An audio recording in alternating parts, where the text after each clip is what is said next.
Buon pomeriggio, ben ritrovati, rieccoci allora in diretta, il nostro consueto appuntamento di questi giorni alle 17 per tenervi aggiornati sull'emergenza coronavirus in Veneto, tante cose da dire in questa ora e mezza nella quale poi vi accompagneremo verso l'appuntamento del telegiornale del Veneto delle 18:30 con collegamenti e dicevamo aggiornamenti.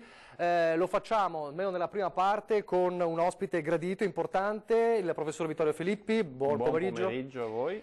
Sociologo ma anche docente, quindi con lui parleremo dei due volti, diciamo, delle tante sfaccettature del coronavirus e dell'emergenza coronavirus. Da una parte la questione delle scuole, ovviamente, che sta a cuore a molti, e ne parleremo fra poco, ma anche dal punto di vista sociologico, insomma, come cambia la società di fronte a un'emergenza del genere. Abbiamo visto tanti comportamenti che stanno cambiando, se lascerà traccia o meno. Fra pochissimo subito dal professor Filippi, prima però allora teniamo l'aggiornamento che resta quello per adesso di stamani, in attesa a breve di avere il consueto aggiornamento del tardo pomeriggio dei casi in Veneto, che per ora restano i 488 che avevamo già elencato nelle scorse ore, 488 i contagiati, quindi un numero che è salito rispetto al numero di ieri sera con più 29 casi, e i cluster più importanti restano ovviamente quello di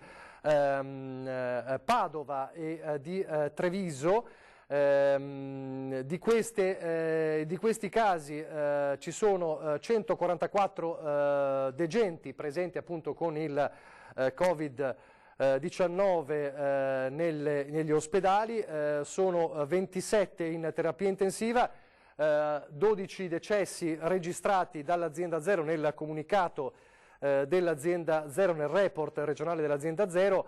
Di questi appunto un numero in più rispetto a ieri, e l'abbiamo detto questa mattina, insomma, legato all'ospedale di Treviso, al focolaio dell'ospedale di Treviso. Ricordiamo anche importanti i 18 dimessi dal 21 febbraio e anche 4 i guariti, quindi anche, diciamo, un lato tra virgolette positivo pur nel drammatico conteggio quotidiano dei casi. Allora vediamo subito le parole del governatore Zaia di qualche ora fa, raccolte da Anna Maria Parisi di fronte alla task force regionale, la protezione civile di Marghera, nella quale Zaia parla un po' delle cifre e parla poi anche del tema importante rilanciato in queste ore, quello dei medici. Ci sono 450 medici in quarantena, questo preoccupa perché manda in sofferenza ovviamente l'attività degli ospedali, e allora torna a ribadire Zaia: abbiamo chiesto al governo appunto di cambiare la norma, di poter fare in modo che i medici che sono in quarantena ma sono risultati negativi al tampone possano tornare in corsia. Allora sentiamo le sue parole. La crescita non è esponenziale come previsto dagli algoritmi, probabilmente ancora in questa fase la tenuta sul contagio è positiva. Diciamo che se continua così abbiamo anche speranze di chiuderla velocemente questa partita. Certo è che ci vorranno ancora settimane per capire poi alla fine come sarà. Facciamo un po' il punto della situazione, a cominciare dalla questione dei medici risultati comunque negativi al tampone che si trovano ancora in quarantena. Lei ha fatto una proposta che venga attuata a livello nazionale. Qual è? Guardi, io lo sto facendo da giorni, sono 450 persone, medici, infermieri, operatori sociosanitari, diciamo dipendenti della sanità, che sono in isolamento fiduciario, cioè non sono positivi al test, non stanno male, ma hanno semplicemente, in virtù della direttiva, l'obbligo dell'isolamento, cioè di stare a casa, in virtù del fatto che hanno avuto un contatto con un positivo. Allora, siccome loro stessi ci dicono fateci lavorare, perché la nostra missione è quella di curare i cittadini, siamo abituati a stare in mezzo alle malattie infettive, insomma abbiamo dispositivi, abbiamo addestramento per farlo, fateci lavorare. Io spero che oggi questa partita si risolva, ho parlato ormai con tutti, so che in queste ore stanno discutendo a Roma, spero che arrivi il benestare per poter, ovviamente con tutte le tutele del caso, garantendo che sia un tampone quotidiano a tutti coloro che sono negativi ma che hanno avuto dei contatti inevitabili con i pazienti, di poter tornare a lavorare. Altro punto, questione Vo. Vo adesso deve tornare a vivere regolarmente, ha detto. Io sostengo che la partita di Vo deve essere chiusa, aprire assolutamente i blocchi. I cittadini sono stati eccezionali, hanno dimostrato un senso di responsabilità e di civiltà unica. Vo è messa in ginocchio, dovremmo ricordarsi di Vo per prima in assoluto.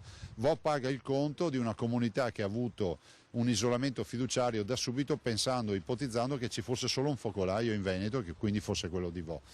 Da questo dico anche che aver fatto i tamponi su mia volontà da subito per i cittadini, dandolo come un servizio anche per tranquillizzarli, e pur avendo avuto gli attacchi, oggi questi tamponi diventano un grande valore per la comunità scientifica, perché è l'unico studio al mondo fatto su 3.500 abitanti isolati, confinati, che poi verrà utilizzato dalla comunità scientifica tutta.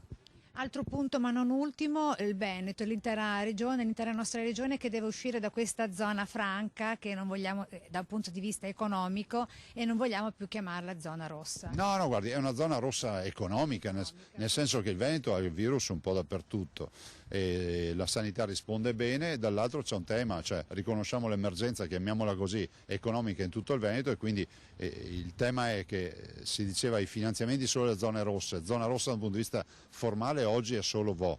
Io dico estendiamo l'emergenza dal punto di vista economico a tutto il Veneto, e quindi non chiamiamola zona rossa perché è un brutto termine, ma diciamo che il Veneto deve aver riconosciuta questa emergenza, e siccome ci sono molte risorse che dovranno arrivare è giusto che si metta in piedi un piano per aiutare tutte le imprese.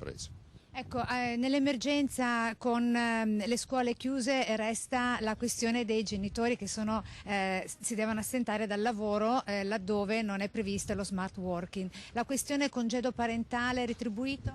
Ma guardi, intanto ricordiamo che tutte queste misure vengono da decreti governativi, non sono scelte regionali, ma non lo dico per chiamarci fuori, lo dico perché è bene sapere che l'interlocutore è il governo. Dall'altro c'è una comunità scientifica, l'Istituto Superiore della Sanità, l'Organizzazione Mondiale della Sanità, che danno indicazioni rispetto alla chiusura delle scuole o quant'altro. Tutti noi avremo da dire che la palestra è aperta piuttosto che la piscina, il centro commerciale, la discoteca chiusa, il bar con i tavoli, il bar senza tavoli, queste robe. Penso che non sia il momento delle polemiche. Il vero tema è uno solo, che noi abbiamo chiesto il congedo parentale per dare una mano a questi genitori che possano avere il congedo in maniera tale da poter essere a fianco ai propri bimbi. Ci rendiamo conto che questa è un'emergenza nell'emergenza, nel senso che deve riprogrammare tutta la vita di molte famiglie, e ad oggi noi abbiamo solo un'informazione dal governo, che le scuole sono chiuse fino al 15 di marzo, dopodiché non le so dire cosa accadrà dopo. Ai cittadini chiediamo un impegno. L'impegno è quello di non andare nei luoghi affollati, di mantenere le distanze utili, almeno di 1 metro. Come stiamo facendo noi? Diciamo che noi saremo 70-80 centimetri. Mi sposto un po'. No, non è un bel esempio, perché quando noi parliamo emettiamo un vaporacqueo. Se una persona è positiva veicola anche il virus e viene inalato dall'interlocutore. 3, quindi no luoghi affollati, no distanze ravvicinate. 3, seguire le norme igieniche, lavarsi spesso le mani, perché se sei positivo e ti metti le mani in bocca hai il virus in mano e lo dai a qualcun altro che ti stringe la mano, poi magari si mette le mani in bocca, tocca gli occhi o il naso. Ecco, ad esempio, oltre a lavarsi spesso le mani, l'altra indicazione: evitate di toccarvi la bocca con le dita, soprattutto le mani sporche, il naso, gli occhi, perché sono le 3 vie di ingresso del virus. Concetti importanti da ribadire, professore. Noi siamo nel giusto droplet, siamo a 1 metro, per cui siamo regolari. Forse anche di più. Forse anche di più, quindi siamo proprio dentro il cosiddetto droplet. Nel frattempo, a proposito di scuole, glielo chiedo subito, un caso, un giallo di oggi, l'ennesimo rincorrersi di notizie purtroppo legate alle fake news. Se mi inquadrate il PC, questo è il sito del Ministero dell'Interno, che è stato costretto a dare questa nota: falsa notizia sull'estensione della chiusura delle scuole. Nessuna notizia in tal senso è stata pubblicata sul sito istituzionale www.interno.gov.it, perché è circolato un finto comunicato attribuito al Ministero dell'Interno in cui si diceva che era stata disposta la chiusura delle scuole fino al 5 di aprile. Il Ministro dell'Interno Lucia Azzolina ha smentito, ovviamente, poi è arrivata anche la smentita ufficiale nel sito del Ministero dell'Interno. Noi sappiamo che la chiusura è disposta fino a metà marzo, fino al 15, c'è in realtà comunque un'ipotesi sul tavolo eventuale di prolungamento della chiusura fino al 3 aprile, ma è sul tavolo e verrà decisa eventualmente nei prossimi giorni. Questo è l'ennesimo fake incredibile davvero, che mette solo confusione ulteriore. Professore, la prima domanda che le faccio è da docente, da insegnante, insomma. Anche lei, immagino, si è trovato di fronte a questa situazione, anche come molti suoi colleghi. Cosa ne pensa, insomma, come la stanno gestendo il mondo della scuola in questa situazione? Sì, non sono solo i genitori, come ha detto il Presidente Zaia, ma c'è anche un discorso di lavoro dei docenti, che si vedono i programmi rosicchiati e che si vedono l'assenza di valutazione, di voti, di contatti con gli studenti stessi. E credo che a questo punto, certo, come si dice, chi vivrà vedrà, nel senso cioè che le scuole rimarranno chiuse finché la situazione sanitaria, che è il primo naturalmente valore, lo consentirà. Però rimane, come dire, un deficit che può essere ovviato, ma credo solo in parte, dalla cosiddetta e-learning, insomma dalla comunicazione, dall'insegnamento a distanza, e credo che se continua così il Ministero dell'Istruzione, forse anche il Ministero dell'Università e della Ricerca, dovranno ritarare i giorni legali dell'anno scolastico e quindi ridurlo. All'inizio dell'emergenza si era appunto detto che ci sarebbe stata una deroga proprio della durata, per non annullare, diciamo, l'anno scolastico. Qui però è un problema anche di istruzione degli stessi alunni, che probabilmente avranno appunto un proseguio un po' accidentato. E poi leggevo per esempio un sondaggio tra gli studenti delle scuole superiori a livello italiano, il 64% è preoccupato appunto per la chiusura delle scuole, proprio perché la cosiddetta lezione telematica è un procedimento che in molte scuole, ma non in tutte, viene attuato, e quindi ci si sta un po' arrabattando. La maturità, questi impegni, secondo lei come verranno affrontati? Credo che non ci siano problemi di legalità della cosa, perché appunto verranno sanate giuridicamente. Certo, sarà un anno, lo è già ormai, anche se si andasse a scuola domani, che è sabato, ma è già un anno ormai di fatto, un anno scolastico eccezionale, leso. E quindi di questo bisognerà tener conto anche negli esami di Stato. Gli esami di Stato avranno probabilmente un minor contenuto di programma. Una specie di sanatoria, diciamo? Obtorto collo, questa è la realtà. Non è possibile recuperare l'anno scolastico, perché l'anno scolastico sta già correndo. Lei diceva prima della trasmissione un po' come era nei tempi di guerra, accadeva così. L'Italia purtroppo ha conosciuto alcuni anni in cui l'attività didattica è stata sospesa sia per i bombardamenti sia per l'assenza dei studenti stessi sui fronti di guerra, per cui dopo però comunque è ripartita.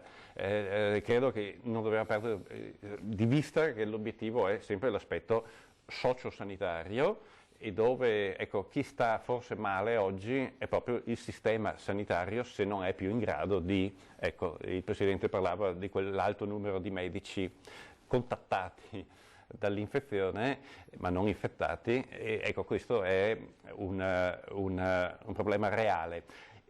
Anche perché il sistema sanitario è stressato proprio nel suo reparto più forte, che è la rianimazione. La rianimazione è un reparto ad alto contenuto tecnologico e anche ad alta attività assistenziale, e quindi è un reparto pesante da gestire ed è saturo, quindi è stato colpito in un certo senso al cuore il sistema sanitario. Ci torniamo fra pochissimo, sempre sul mondo della scuola. Che cosa direbbe ai ragazzi da insegnante? Io direi ai ragazzi, se potete, e anche perché dovete, studiate.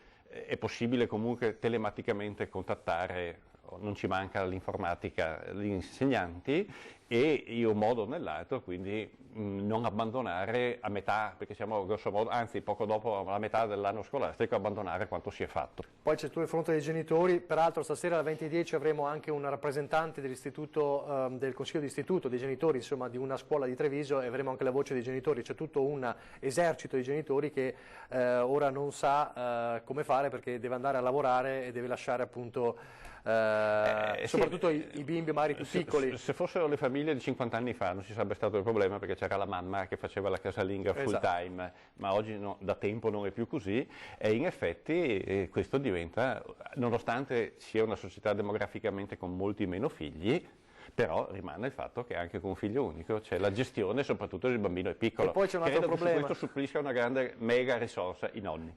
Ecco, stavo appunto arrivando a questo, però il problema ulteriore del coronavirus è che appunto i nonni sono una fascia particolarmente a rischio, quindi c'è anche chi non si fida di lasciare dai nonni perché teme che magari un bambino possa essere contagiato magari in forma lieve, pur magari non sapendolo, e contagi il nonno che magari ha patologie pregresse. Il discorso è che le emergenze chiamano emergenze. È vero che noi siamo una società molto più fragile perché abbiamo una società molto più invecchiata, e dove la società è invecchiata ci sono maggiori patologie.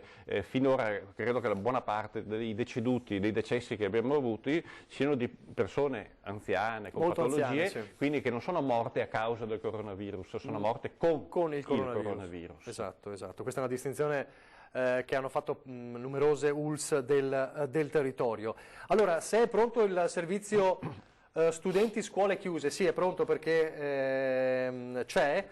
Sentiamo una voce proprio degli studenti che parlano anche, così entriamo anche nell'ambito sociologico, della quello che è, diciamo, la raccomandazione importante, quello di non trovarsi nei luoghi affollati, eccetera, la difficoltà di questi ragazzi ai tempi del coronavirus. Sentiamo. Si può facilmente capire come mai i ragazzi si trovino ancora fuori, come mai i ragazzi siano comunque nei bar, come mai i ragazzi non completamente rispettino questi provvedimenti, e non tutti. Semplicemente perché è impossibile, è inimmaginabile che dei ragazzi comunque abituati ad avere una vita sociale, abituati almeno a incontrarsi a scuola, non possano più vedersi, debbano rimanere bloccati per 3 settimane. Sono d'accordo con la chiusura delle scuole, ma non rinunciano alla loro normalità. Non chiedeteci, dicono, di non incontrarci. Parla il coordinatore della rete degli studenti medi di Treviso attraverso il suo cellulare da Marghera, dopo aver ascoltato i colleghi di tutto il Veneto. È una cosa impossibile. Ci rendiamo conto che comunque presentano un rischio, ma questo fa capire come la regione, come la nazione non sia pronta, non sia preparata su metodi aggregativi differenti. Accusano la mancanza di spazi all'aperto, così come le lacune del sistema di didattica online che sarebbe stato proposto per ovviare a questo vuoto di ormai 3 settimane di lezioni in classe. Purtroppo la cosa è impossibile, poiché, come dicevo, non ci sono vere piattaforme online, lo studente non è mai stato preparato ad affrontare una piattaforma online ed è molto difficile. Il tutto si limita semplicemente ai professori, la maggior parte dei professori, che dà compiti tramite registri elettronici. Questo è comunque fermare un programma scolastico. Poi c'è grossa preoccupazione per i maturandi. Gli studenti medi chiedono certezze proprio nel momento in cui, in queste ore, virtualmente il ministro Azzolina stava dichiarando no al 6 politico, serve un piano di emergenza per la maturità. Allora, professore, ha sentito questo ragazzo che al di là della scuola dice non potete impedirci che ci ritroviamo, però è un punto importante questo che sta proprio alla base del contenimento del virus. Che si può dire? Purtroppo qui ci sono i due corni del dilemma. Da un lato il virus, non essendoci farmaci, non essendoci vaccini, si combatte appunto isolando. Ricordo volentieri che proprio la parola quarantena e lazzaretto è proprio nato nella Repubblica di Venezia perché era all'epoca assai globalizzata e doveva difendersi da quelle che una volta si chiamavano le pestilenze. E dall'altro però abbiamo il desiderio di socialità. E allora la socialità non è solo quella, per fortuna, dico io, della rete, c'è anche una socialità che consiste nel vedersi, nel toccarsi, nel stringersi la mano, nel darsi a pacca sulla spalla, nel bere insieme, nel bacio, nel contatto fisico. Ecco, e quella è un'espressione bella della socialità, però è anche pericoloso dal punto di vista, come dire, infettivo. Credo che questa sia un po' l'ambivalenza e la sofferenza oggi, di doversi isolare. Ma isolare vuol dire automaticamente rinunciare a quella socialità spicciola data per scontata di cui godiamo. Lei mi diceva prima che tornando in treno, insomma, il treno com'era? Era vuoto o pieno? Il treno era alquanto vuoto e con i passeggeri scientificamente ben distribuiti, cioè lontani gli uni dagli altri. Questo in forma di autocensura. Ma ciò era diciamo, favorito dal fatto che il numero era bassissimo. era molto basso. Certo. E poi ha visto una città insomma un po'... No, la stazione è una stazione come se fosse, che ne so, credo la stazione alle 5 del mattino, insomma, e non era tale il mio orario, per fortuna. E quindi si sente su questo, ecco, questo svuotamento, questa carenza di socialità che rende la cosa sinceramente, francamente triste.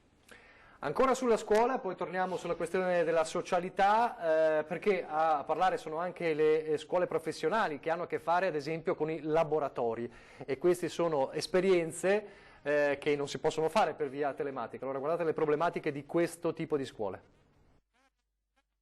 Il tema della sospensione delle elezioni resta sempre in primo piano nell'agenda del governo sulla gestione dell'emergenza coronavirus.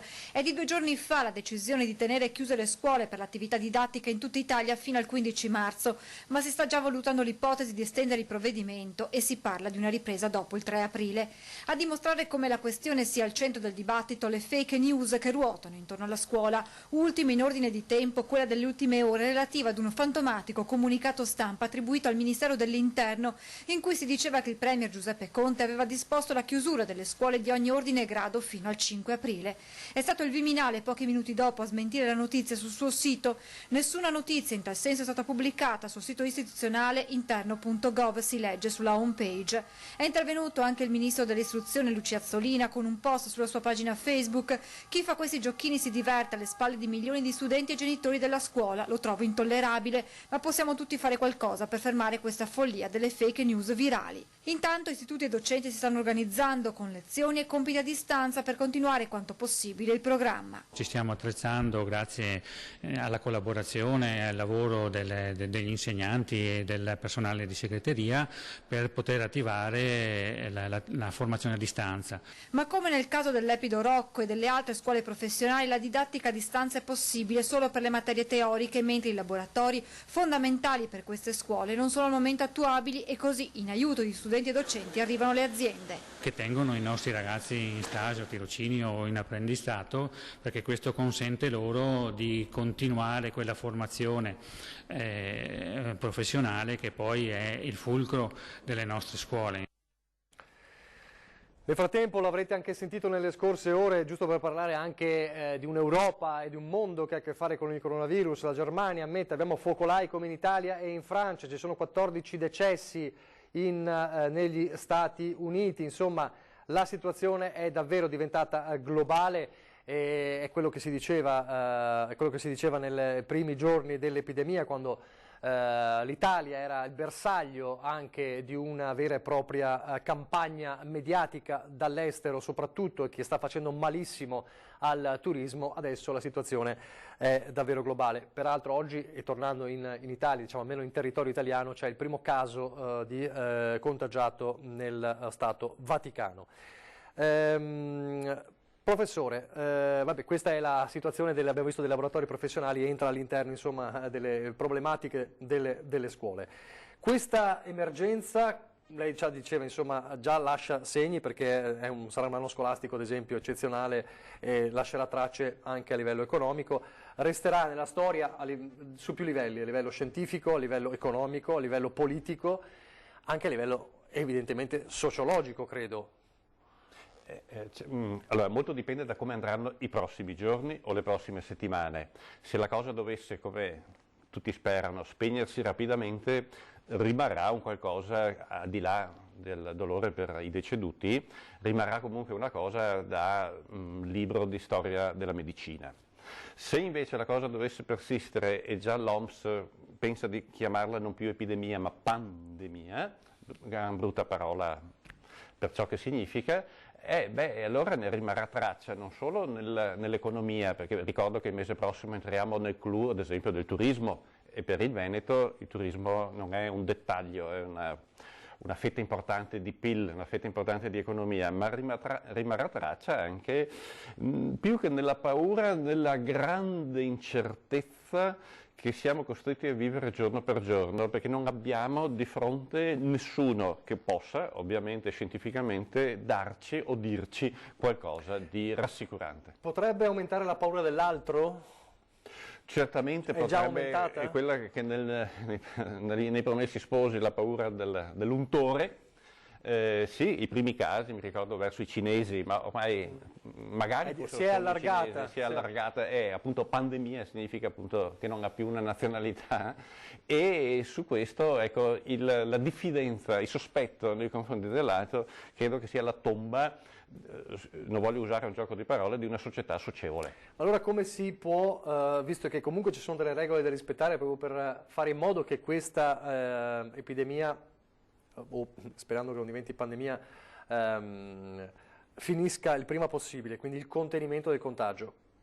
Come si devono passare questi giorni a distanza? Ecco, il cosiddetto droplet è una brutta parola perché è in inglese, ma è stare a distanza di 1 metro. Allora, distanza non significa essere soli, uno. Chi deve stare possibilmente solo sono gli anziani. Certo, perché per loro c'è un'attenzione speciale per il discorso già detto.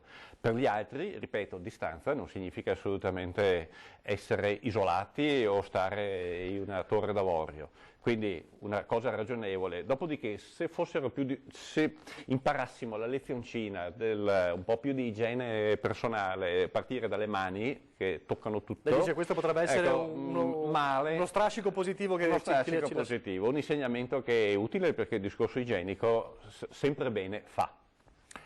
Paradossalmente mi viene da pensare che il tanto vituperato social, i rapporti virtuali in questo momento sono l'unico modo per magari ovviare alla distanza fisica. Sì, ma paradossalmente è proprio in questo momento che si dice vogliamo anche la realtà, cioè il rapporto reale, non solo elettronico, perché quello ce l'abbiamo già avuto, ne abbiamo fin troppo. E quando ti manca che lo senti, esatto, che lo senti di più. È quello che diceva un po' lo studente intervistato.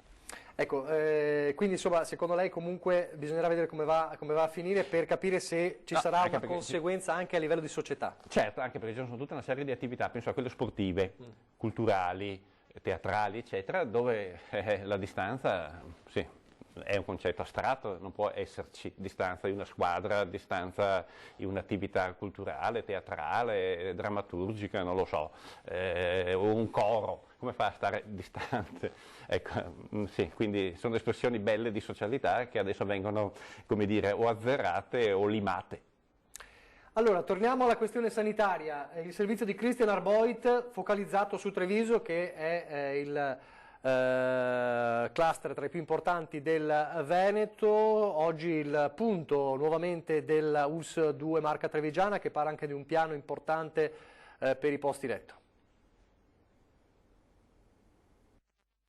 Ci stiamo preparando, abbiamo creato delle aree anche in terapia intensiva, chiaramente perché se questo picco va a aumentare, ecco, noi cerchiamo di essere pronti. Posti aggiuntivi per il ricovero e l'isolamento dei casi sospetti, percorsi differenziati nei pronto soccorso di tutta la Marca, supporto psicologico agli operatori. Così l'ULSS 2 si prepara a fronteggiare il picco di coronavirus atteso per la metà del mese. In particolare al Cafoncello da lunedì entrerà in funzione il pre-triage nelle tende allestite dalla Protezione Civile. Qui dovranno transitare i casi sospetti con sintomi lievi. Il focolaio principale resta quello della geriatria, con i pazienti asintomatici che stanno ritornando nelle loro case. Altri 28 saranno trasferiti in ospedale di comunità, tutti riconducibili alla geriatria. I decessi trevigiani morti che non sono di coronavirus ma con coronavirus. La differenza è sostanziale. Non sono morti a causa del Covid-19 ma a causa delle patologie di fondo che erano presenti. Se possiamo fare un esempio, è un pochino come succede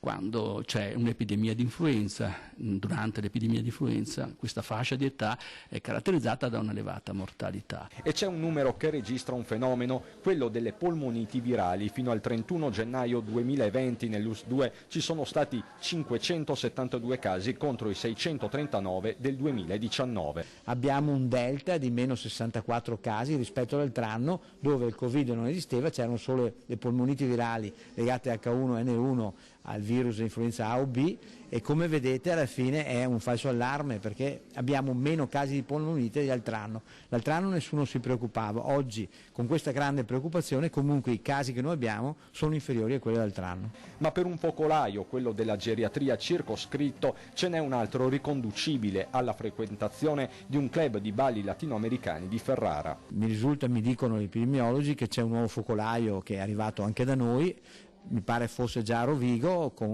ovviamente colpendo anche delle persone del nostro territorio. Faremo fronte anche a questo. Nel frattempo si aspettano con ansia i 40 nuovi operatori sanitari che saranno però assunti da inizio aprile, anche per sostituire quei medici e sanitari a casa in quarantena perché risultati positivi ai tamponi. Nel frattempo turni massacranti e ferie sospese, ma si va avanti a testa alta. Continueremo a tenere duro fino a quando arriveranno anche i rinforzi, che speriamo il più presto possibile.